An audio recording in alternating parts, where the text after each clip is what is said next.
Hello students, एक्जियन academy के YouTube channel में आपका स्वागत है। स्टूडेंट्स, आज हम लोग क्लास 12th फिजिक्स के लिए भी गामा सीरीज़ शुरू कर रहे हैं। ये गामा सीरीज़ वास्तव में बहुत ही ज़्यादा इम्पॉर्टेंट है और यहाँ पे आपको रेगुलरली टेस्ट भी मिलेंगे। मतलब जो भी मैं यहाँ पढ़ा रहा हूँ, अगर आप उसको खुद में से टेस्ट करना चाहते हैं कि हमें कितना तैयार हुआ कितना नहीं हुआ, तो डिस्क्रिप्शन में लिंक दिया रहेगा, वहाँ पे जाके आप कुछ क्वेश्चंस के सेट एक होगा, उसको आप अटेम्प्ट करेंगे और आपकी जो मार्किंग होगी वो तुरंत से हो जाएगी कि आपको इतने में से इतने मार्क्स मिल गए हैं। ये बेसिकली टेस्ट ऐसे वीडियोस के लिए होगा जिनमें कुछ ऑप्शनल क्वेश्चंस जनरेट हो सकते हैं। तो अगर आप अभी तक आपने चैनल को सब्सक्राइब भी नहीं किया है या शेयर नहीं किया तो सब्सक्राइब कीजिए, शेयर कीजिए, सबके पास पहुँचाइए भाई, सबको इस सीरीज़ में जोड़िए क्योंकि ये सीरीज़ कुछ डिफरेंट है। तो आज हम लोग फर्स्ट स्टार्ट करेंगे चैप्टर, वो है कूलॉम्स लॉ। ठीक है, कूलॉम्स लॉ। देखिए, ये फिजिक्स का पहला चैप्टर है और यहीं से फिजिक्स को समझना हमें स्टार्ट करना है। अगर हम सोचेंगे कि भाई अरे ये चैप्टर नहीं पढ़ना है, हम नेक्स्ट चैप्टर से स्टार्ट करेंगे, ऐसा नहीं है। ये स्टार्टिंग से ही अगर हम हर चीज़ को समझते जाएंगे तो बहुत अच्छा होगा। अब कूलॉम्स लॉ पढ़ने से पहले अब स्टार्ट करते हैं। तो सबसे पहले हमें समझना पड़ेगा चार्ज। चार्ज क्या है? तो चार्ज किसी ऑब्जेक्ट की वो एडिशनल प्रॉपर्टी है जिसकी वजह से वो अपने ही जैसे दूसरे ऑब्जेक्ट को अट्रैक्ट या रिपल करने लगता है। बात समझ में आ रही? अपने ही जैसे दूसरे ऑब्जेक्ट को रिपल करने लगता है। मीन्स कह सकते हैं the property of a body which is produced due to lack और सरप्लस ऑफ इलेक्ट्रॉन्स। मतलब किसी ऑब्जेक्ट में इलेक्ट्रॉन्स की कमी या अधिकता होने से जो प्रॉपर्टी जनरेट होती है उसी को हम बोलते हैं इलेक्ट्रिक चार्ज। इसको कई तरीके से डिफाइन किया जा सकता है कि many writers has define this definition with other terms, तो हम वो नहीं कह रहे हैं, लेकिन बस हम इतना जानते हैं कि कोई भी अगर चार्ज्ड ऑब्जेक्ट है तो उसमें या तो इलेक्ट्रॉन की कमी होगी या तो इलेक्ट्रॉन की अधिकता होगी। अब अगर मान लिया कमी होती है तो वो ऑब्जेक्ट पॉजिटिवली चार्ज होगा और अगर अधिकता है तो वो ऑब्जेक्ट निगेटिवली चार्ज होगा। यहीं से वर्ड आता है एक क्वांटाइजेशन, क्वांटाइजेशन ऑफ चार्ज।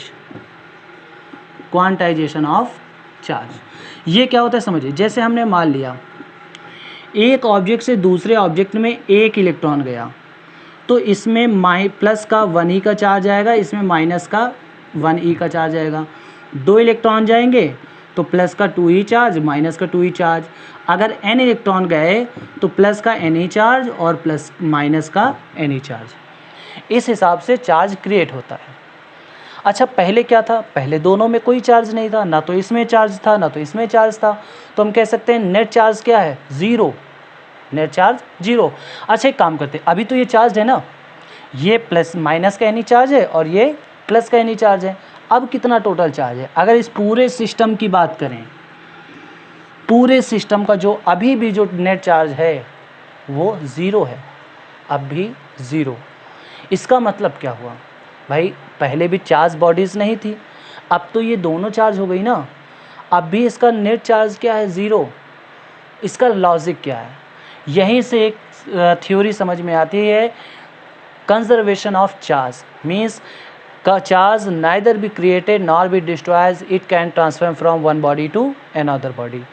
मतलब चार्ज ना तो प्रोड्यूस होता है, ना तो उत्पन्न होता है, ना ही डिस्ट्रॉय होता है यानी ख़त्म होता है। ये केवल एक ऑब्जेक्ट से दूसरे ऑब्जेक्ट में ट्रांसफ़र होता है। ये साफ साफ दिख रहा है। अब हम बात करें ये क्वांटाइजेशन ऑफ चार्ज क्या होता है, तो देखिए इसमें E क्या है? Charge of electron. तो हम ये कह सकते हैं, अगर हम इसमें मान के चले कि इसमें Q चार्ज है तो हम बोलेंगे Q equal to Ne plus minus Ne। Means किसी भी ऑब्जेक्ट में जो चार्ज होता है वो इलेक्ट्रॉन के चार्ज का परफेक्ट मल्टीपल होता है। The charge of any body is a perfect multiple of charge of electron.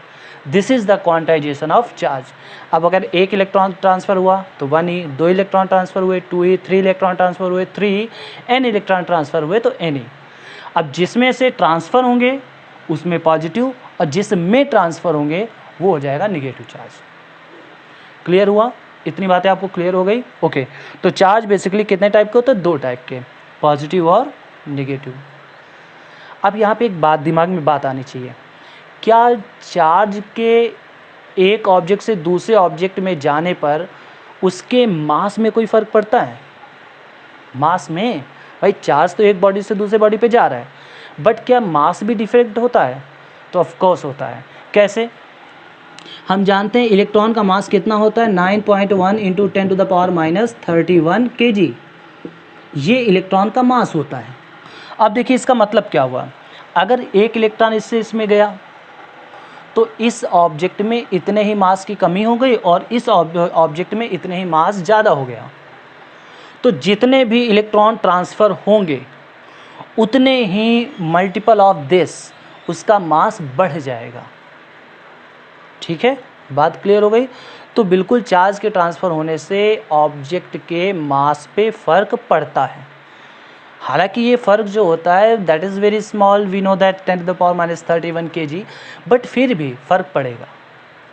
Clear? Okay. तो अभी हम लोग पढ़ चुके हैं चार्ज क्या है, क्वांटाइजेशन ऑफ चार्ज क्या है, कंजर्वेशन ऑफ चार्ज क्या है। ठीक, देखिए अभी तक माना जा रहा था कि जो क्वांटाइजेशन ऑफ चार्ज है इसमें हम लोग मानते थे कि भाई इलेक्ट्रॉन ट्रांसफ़र होते हैं, बट अब फिजिक्स की जो नई थ्योरीज़ हैं, नए नए जो इन्वेंशन सामने आए हैं, नए नए डिस्कवरीज़ हुई हैं, उनमें ये पता चला है कि वास्तव में जो न्यूट्रॉन और प्रोटॉन होते हैं ये भी सब पार्टिकल से मिलके बनते हैं, जिनको बोलते हैं क्वार्क। क्या बोलते हैं? इनको बोलते हैं क्वार्क। यानी ये इलेक्ट्रॉन प्रोटॉन भी क्वार्क से मिलकर बने होते हैं। इलेक्ट्रॉन, प्रोटॉन और न्यूट्रॉन। ये क्वार्क कितने टाइप के होते हैं? टोटल होते हैं 6 टाइप के। टोटल होते हैं 6 टाइप्स के। अब मैं यहाँ पे 6 टाइप्स डिस्कस नहीं कर रहा हूँ क्योंकि ये 6 टाइप्स इंपॉर्टेंट नहीं है। यहाँ पे है अप और डाउन। ठीक है, यहाँ पे है अप और डाउन। ठीक, अब देखिए अप क्वार्क जो होता है, जो डाउन क्वार्क होता है, इन्हीं से मिलके इलेक्ट्रॉन और प्रोटॉन बनते हैं। ठीक है, तो अब यहाँ पे बात आती है कि कितने अप क्वार्क होते हैं, कितने डाउन क्वार्क होते हैं और हर एक क्वार्क में कितना चार्ज होता है। ये चीज़ हमें समझनी पड़ेगी। तो चलिए वो भी समझते हैं।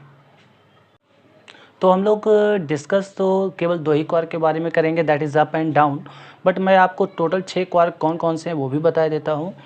इस समय आपको स्क्रीन में दिख रहा होगा कि टोटल क्वार्क्स कितने होते हैं, 6। और भी कुछ पार्टिकल्स रहते हैं, म्यूऑन हो गया, हिग्स बोसोन हो गया। हिग्स बोसोन जो लार्ज हाइड्रोजन कोलाइडर में गॉड पार्टिकल के नाम से खोजा गया था, तो ये आप स्क्रीन पे देख सकते हैं। तो यहाँ पे अगर हम बात करें अप एंड डाउन क्वार्क के बारे में, तो चलिए व्हाइट बोर्ड पे आ जाते हैं। अब यहाँ पे अप एंड डाउन, जो अप क्वार्क होता है इसमें होता है +2e/3 का चार्ज, और जो डाउन क्वार्क होता है उसमें होता है -1e/3 चार्ज। ठीक है, अब अगर दिमाग में ये बात आ सकती है क्या क्वांटाइजेशन फेल हो गया क्या? भाई क्वांटाइजेशन में क्या कहा गया था कि जो टोटल चार्ज है वो इलेक्ट्रॉन के चार्ज का परफेक्ट मल्टीपल होता है, बट यहाँ पे थोड़ा डिफरेंट दिख रहा है।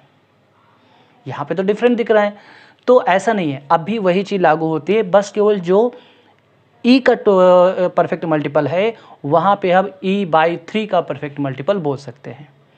तो देखिए जैसे हम जानते हैं कि प्रोटॉन में कैसा चार्ज होता है, प्रोटॉन में +e का चार्ज होता है। प्रोटॉन में +e का चार्ज होता है। इसका मतलब ये हुआ इसमें 2 अप क्वार्क होते हैं, 1 डाउन क्वार्क होता है। देखिए 2 अप क्वार्क का मतलब 2/3 e + 2/3e, और यहाँ पे कितना आ जाएगा 4e/3, और 1 डाउन क्वार्क का मतलब होता है -e/3। तो नेट चार्ज कितना हो गया 4e/3 -e/3, that is 3e/3, that is e, positive e। ठीक है, वहीं अगर हम इलेक्ट्रॉन की बात करें, ठीक है, इलेक्ट्रॉन की बात करें तो समझिएगा इलेक्ट्रॉन में जो चार्ज होता है वो माइनस का e होता है। इलेक्ट्रॉन में जो चार्ज होता है वो माइनस का e होता है। तो हम इसमें ये कह सकते हैं कि यहाँ पर -e जो होता है, मतलब यहाँ पे अप एंड डाउन क्वार्क की बात करें तो इसमें जैसे 2 अप 1 डाउन होता है, उसमें क्या होगा, तो उसमें ये होगा कि डाउन क्वार्क और अप क्वार्क मिल करके एक -e चार्ज को प्रोड्यूस करेंगे। क्लियर है? इतनी बात आपको समझ में आ गई, आप अपना देख सकते हैं। कभी कभी एग्ज़ाम में पूछा जाता है कि इलेक्ट्रॉन और प्रोटॉन किन पार्टिकल से मिलकर बने होते हैं, तो क्वार्क से मिलकर बने होते हैं। अब चलिए मान लो आगे पढ़ते हैं। अब यहाँ पे बात आती है इलेक्ट्रोस्टैटिक या कूलाम्ब फोर्स। कूलाम्ब फोर्स, अब ये कूलाम्ब फोर्स क्या होता है? जनरली दो चार्जेस के बीच में जो अट्रैक्टिव और रिपल्सिव फोर्स लगता है। अब ये अट्रैक्टिव रिपल्सिव कैसे समझेंगे? अगर दो चार्ज सिमिलर हैं तो उनके बीच में अट्रैक्टिव रिपल्सिव लगेगा, और अगर दो चार्जेस अपोजिट हैं तो उनके बीच में अट्रैक्टिव फोर्स लगेगा।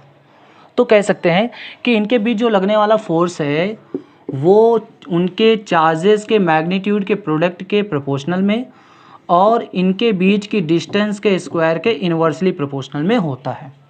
ठीक है, इन्वर्सली प्रोपोर्शनल में होता है। जैसे मान लिया ये दो चार्जेस हैं, लेट्स से कि ये Q1 है, लेट्स से ये Q2 है, और ये दोनों एक दूसरे से r डिस्टेंस पे हैं, तो इस हिसाब से इनके बीच में कूलाम्ब फोर्स लगेगा। और जब हम इन दोनों को मिला देंगे तो आएगा K Q1 Q2 upon r²। तो यहाँ से आ जाता है K की जगह पे 1/4πε0 Q1 Q2 अपॉन r²। ठीक है, तो ये फार्मूला आता है जहाँ पे एप्सिलॉन नॉट क्या है? ये है absolute permittivity of free space. Epsilon not है absolute permittivity of free space. इसकी जो वैल्यू होती है वो होती है 8.85 इंटू 10⁻⁻12, और यूनिट क्या होती है? न्यूटन मीटर स्क्वायर पर कूलाम्ब स्क्वायर, ये इसकी यूनिट होती है। तो इतनी बात आपको समझ में आ गई, क्लियर हो गया? ओके, यहाँ पर अब बात आती है सुपर पोजिशन ऑफ चार्ज।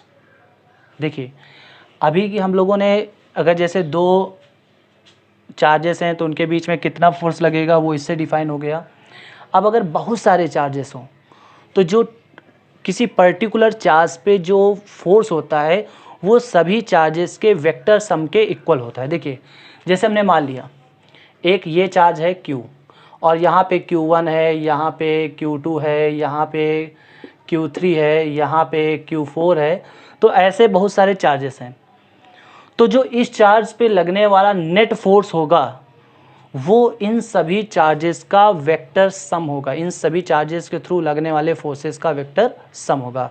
मतलब ये है कि यहाँ पे F जो होगा वो होगा F1 प्लस F2, ये वेक्टर यहाँ पे रहेगा, plus F3 and so on. तो इसको बोलते हैं सुपरपोजिशन ऑफ चार्जेस। क्लियर है? ठीक है, आज के लिए इतना ही, और नेक्स्ट वीडियो में हम कोशिश करेंगे कि और ज़्यादा लंबी क्लासेस हो ताकि आप अच्छे से पढ़ सको और course with in time complete हो। हैव अ गुड डे, जय हिंद।